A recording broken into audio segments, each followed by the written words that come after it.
So welcome back to another interview with two artists who will be on the studio tour June 1st and 2nd this summer. With us is River Wylde and Luna Wylde. Thanks for joining us. Thank you for having us. Thank you. So, our pleasure, by the way. So this will be your second studio tour? That is correct, yes. So you produce an art form that is, I think, very well known to anyone who visits any of the farmers markets or the art shows. So tell us about your art. What I create is functional work that can be also a beautiful piece of art on your wall. For instance, if you're not using your charcuterie tray, hang it up on the wall. So I feel like I'm still an artist creating art pieces, but I am doing functional work.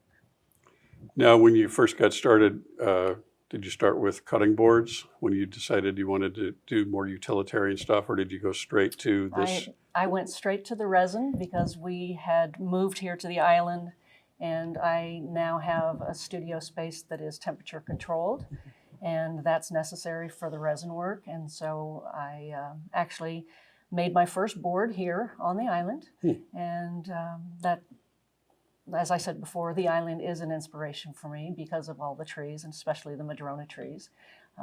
So this is finally a chance to be able to do something that I've wanted to do for many years.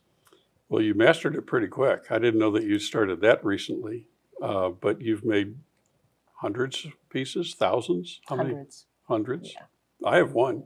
That's awesome. Yeah. Thank you. Yeah, it was easy.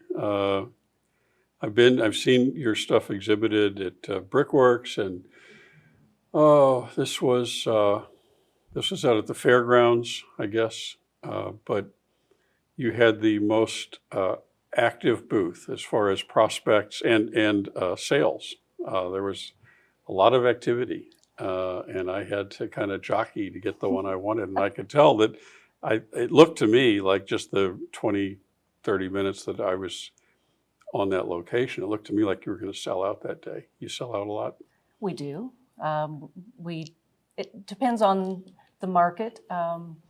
For instance, last year during the tour, we did sell out during the weekend of the tour. It just depends on, like at the farmer's market, it'll depend on the weather. It depends on whether it's locals versus tourists, because we do have a lot of people here on the island that have purchased our work. They still come back and get gifts for other people, but at some point it's more of the tourists that we count on for the farmers markets. Did you expect it to be this popular when you started this? No, I had no idea. I was hoping. Was it an instant hit? Yes. Mm-hmm. I would say so. So let's talk a little bit about the process. And Luna, are you more involved in the design at the front end of this process, or how do you're the scientist, mathematician. She's the creator. Probably doesn't want too many rules, and you have to remind the physics of it, right? Yeah, sometimes. How do you negotiate that? And are you involved more in the beginning of it, and then you let River run wild? That's a great way to put it. Actually, we partner through the whole process. Both of us are creative. Both of us talk about ideas before we start a piece, and then of course, yes, there is the math that we need to do. But once a piece is poured and we're taking it out of the mold and sanding it and going through that process, River typically spends more time with the piece at that point. She loves doing all the different stages of sanding and just like really interacting with the piece to bring out its beauty. I make more of the jewelry, so my sanding process is different than hers. It's little pieces of sandpaper and by hand. You're wearing some of your art, yeah, right? Yeah, each piece was sanded by hand. And you wore these in honor of the solar eclipse today? Yes, I did. So you haven't been here very long. When did you get here? We moved here in May of 2020. Okay. We were teaching, both of us teaching in the Portland area. COVID shut down the schools. We were teaching remotely, and we had the opportunity to move, and we took it. That's and we right. finished our school year out here. Now, you were pretty familiar with San Juan Island by the time you made that choice, right? Yes, yes. We've been coming here for many years and staying with our bestie, who you are going to be interviewing today as well, with Sea Glass Obsession, Susan Hughes. We started out by coming during spring break every year, and then it turned out that we were coming every spring break and every long weekend, and then it began to be every month. And we knew by the time we had gotten to that point that we needed to be here. That's good. A lot of people decide to move here on their first visit, sometimes the first hour of the first visit, like me.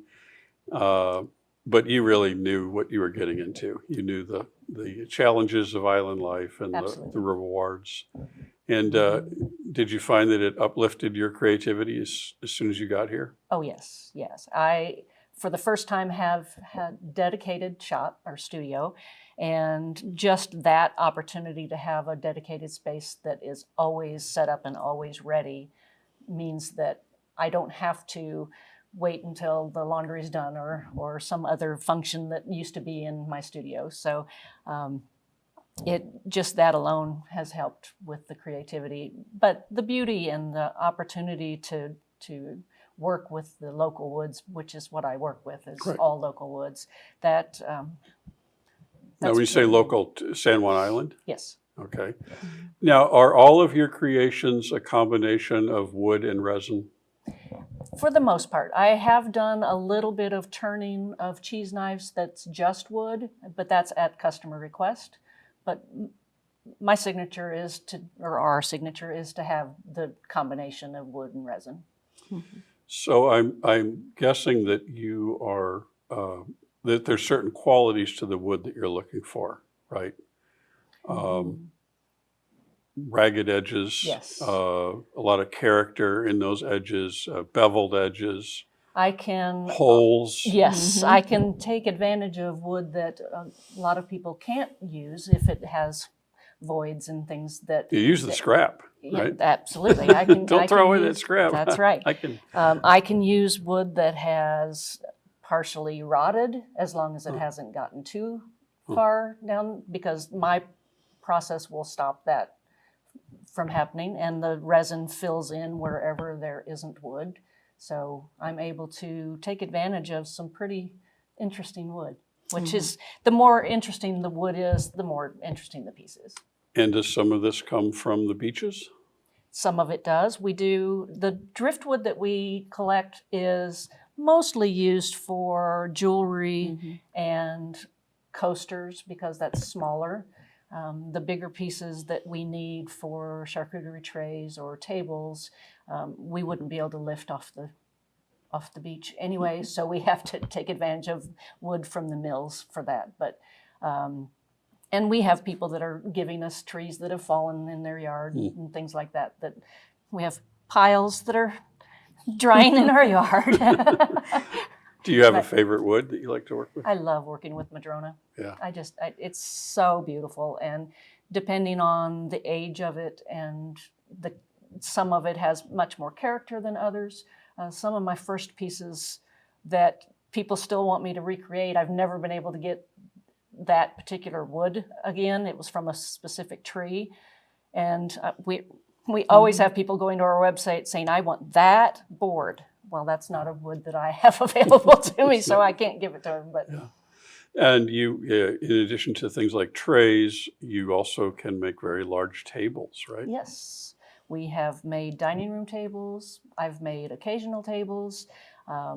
We made some cocktail tables, which is just a little round table that you set next to your chair to place your glass of wine on. And we've also done a kitchen island countertop, which was the biggest thing that we've done, which was basically 4 foot by 6 foot. Can people cut on the resin part? You No. don't recommend that? Don't recommend that. The resin will scratch if you cut with it. That's why I don't make cutting boards. So it's I for make presentations. For presentations, that's correct. So, not to overgeneralize, but often it's two pieces of wood parallel, and then almost like a waterway sometimes through the middle, but sometimes it's on the edges. It depends just on everything, the wood. right. It depends on what the wood is presenting. There are some pieces that we get that have a live edge on both sides, and we can cut that in the middle and turn the wood over so that there's a river in the middle, but we can also place that in the middle of the mold and have resin on both sides. Right. So it just depends on the particular piece of wood, and that's part of what my original process is as I'm starting a piece, is to figure out which would look better, or what I think How would look strong better. is that bond from the wood to the resin? It's very strong. That can't Yeah. separate? The only time we've ever had anything that has separated is when we tried to do a very, very thin, less than a 1/4 inch pour. I was experimenting on making journal covers, and that was too thin. There That's wasn't pretty enough thin. to hold on. Well, it is absolutely beautiful. Why don't we look at some pictures here? This is an amazing piece. And we talked a little before this interview, but this is one of the pieces that surprised you. Yes. This is a piece that I've been trying to recreate since I made this piece. This was actually on display, unfinished, at last year's studio tour, and I was able to talk to people about the process because of this piece. And basically, every time the resin cures, it goes through a process where it kind of makes little finger-like patterns and little cellular patterns. And we poured this one in multiple pours, and I think it's because each layer was creating its own cellular pattern, but they were doing it at a different rate because it was different times, that it created this bubbly look. I haven't been able to recreate it at all, although I've tried. Luna, tell us about this. Well, this is a collage of a couple of pieces. The one in the upper corner is, upper left corner is Madrona, and a resin pigment called Bora Bora. And the combination of the red tones in the wood and the green is just a stunning combination. And that's a popular one. Yeah, this is the motif I have at home. Yeah. And then the one at the upper right, I believe that is also Madrona. That's cedar. Oh, that's cedar. Okay. But that resin is a real sort of dusty blue, and it's not a clear blue. It's just, so it's real popular too because it's. Do you ever have some come out that are so good it's like, I don't want to sell this? And do you? We try not to keep a lot of pieces because we would have So a you lot. don't want to sell it, but in the end you do sell it. Yeah. Maybe boost the price a little bit. No? Not really. No. The one piece the one style I don't have is this one in the lower left corner, which is a turntable that actually turns, and It reminds me of a globe. yeah, it looks sort of like an island Yeah. with water around it, and so someday I'll have a piece like that. But and then there's a little partial picture of a flight tray that we do, beer flight or wine. Is your work in any galleries? It is not. Not yet. Not at You this want it to point. be? At some point, I would like for it to be. On island or farther away? At this point, I would just want it to be on the island.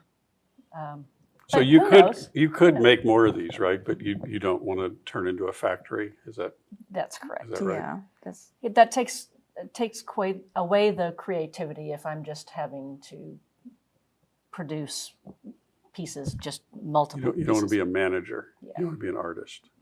That's Yeah. correct. Okay, next. beautiful stuff. Oh, look at that.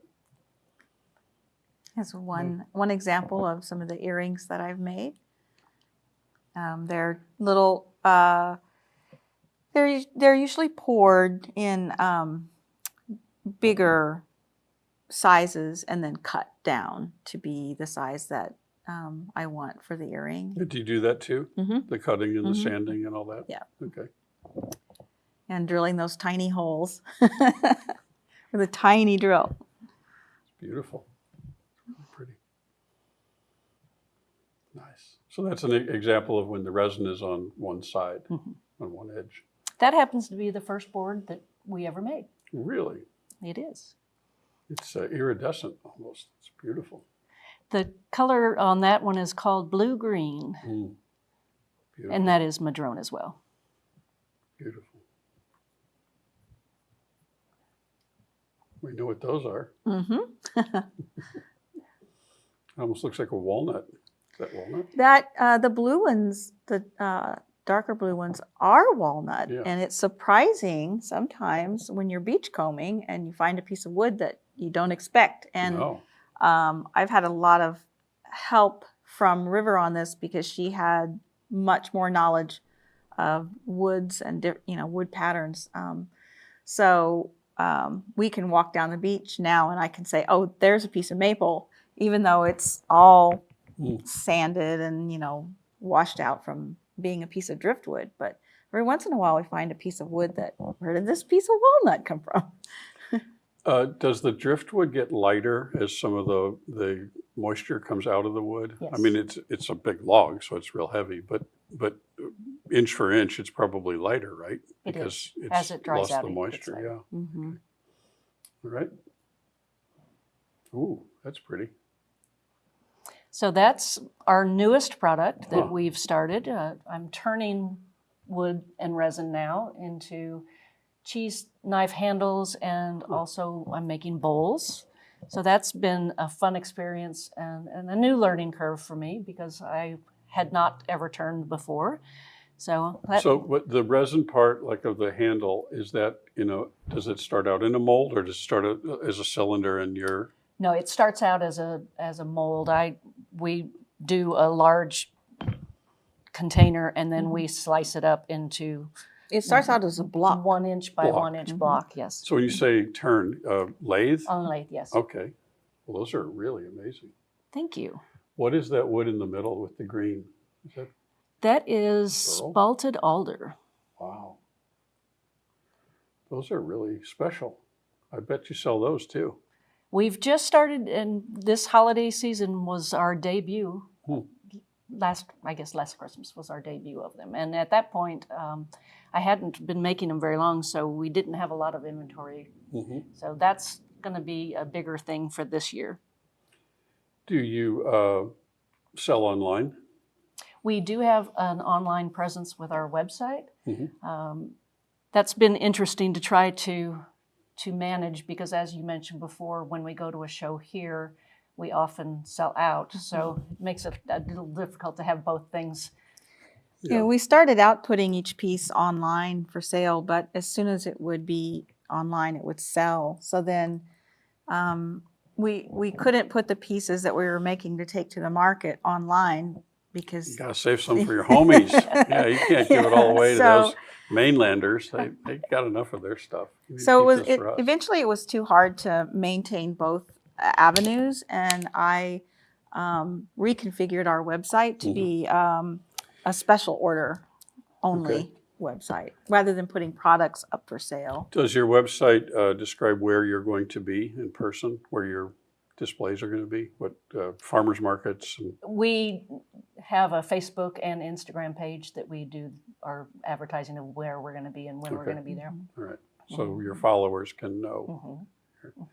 At this point, we have boards and things all over the world now. At the holiday market last year, we sold a board that they were delivering to... Which one are you thinking? Because we have them as This far was- away as the Netherlands, Mozambique. Mozambique. That's the one. That's the one I was trying to Pretty remember. far. Was Yeah. Mozambique. Pretty Pretty far. good. So Australia. Uh-huh. Yeah. So Luna, you're a creator in many other ways.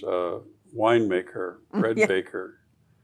Yep. And you're from the Midwest? Where in the Yeah, Midwest? I grew up in the Ozarks, Well, in Ozark country. I know the Ozarks well. I'm from St. Louis. Well, there you go. Yeah. And then have you ever heard of Herman, Missouri? Yes. On the, Mm-hmm. yeah, this is called CNL2 that we're in now, and that was CNL1 in Herman, Missouri. Country News Live. Oh, wow. County News Live, I'm sorry. Wow. So that's why nobody understands what is CNL2. It's like, well, it's the second time I've done this. But awesome. Herman's a great place. Did you ever visit there? No, I don't think I've been there. It's a winery town. It's Yeah. very well preserved. Mhm. It's and the population is almost exactly the same as Friday Harbor. So, but yeah, Ozarks. Where are the Ozarks? Well, I spent the first part of my life, my childhood, in southern Missouri, and then Do you know Eminence, no, Shannon County, Mm-mm. Sykeston, no. Cape? Okay. You're on the Cape? south. Yeah, southwest, Southwest probably, or side. south central, maybe. Okay. Yeah, and I spent a good part of my life growing up on a farm, and we had 10 acres that my dad was very creative. He built our house. We had, a garden, and he was a very avid winemaker and beer maker, and my mom was a baker. So I kind of grew up learning how to do all those things. And at the time, I don't think I appreciated it as much as I do now. Well, you probably don't miss the Missouri weather, though. We're pretty No. spoiled up here. It gets to be the hottest day I ever felt in Missouri, or I was experienced, was 117. So Arizona is only a little worse than Missouri can be, but yeah, we're lucky with the weather here. So you also are musical. We are. Yeah. In fact, we are going to be debuting our new band, Ugaya, June 9th at Aurora Farms. Lorianne David is hosting our debut. And I am inviting you to play on this stage here too. That would be would wonderful. love- We would I love love that. for you guys to play here. We would love It'd be that. great. That'd be awesome. Ugayas. You guys, awesome. Yeah, well, there, exactly. I would love you guys to play here. Awesome. So you're singers, and do you play instruments? Mhm. So I am we have 3 lead singers, and I am the drummer. And Luna is I play bass. I can't wait. Yeah, this is great. And this room, I think, is going to be good for music. Have you noticed all the musical Yes, stuff? I have. Yeah, that's a Hammond First- B3 and a B2 back there, and That's the first thing I noticed. yeah, very musical atmosphere here. Well, yeah, I really do want you to come back. Now, is your studio on the studio tour this year? It is. I Okay. believe we're number 7 this year. Okay. And we will be joined again by Sea Glass Obsession. So we're excited to have that combination again. And we're looking forward to another good year. Last year we were the only artists out at the Cape. And this year I know there's at least one other. So I don't know if we could get any busier than it was last year, but maybe. Well, it's a real pleasure to meet both of you, River and Luna. It's And nice I'm to meet you. big admirers of your work, because yours is the first art that I bought. I bought some other art since I've been here, but yours was the first. It just grabbed me as soon as I saw it. Thank you. And I really admire it. And I also think that the construction, the quality is very, very high. Well, thank you. So yeah, I don't buy junk. So I could tell right away this is very well done, and it's got a cherished place in our home. So Well, that's River, amazing. very nice to meet you. Thank you. Luna. Nice to meet you. Nice to meet you. Thank And you for hope having to us. see you back, right? You will. With your instruments and You drums. bet. Okay. So 2 more great artists who will be on the studio tour, June 1, June 2, here in San Juan Island. See you soon.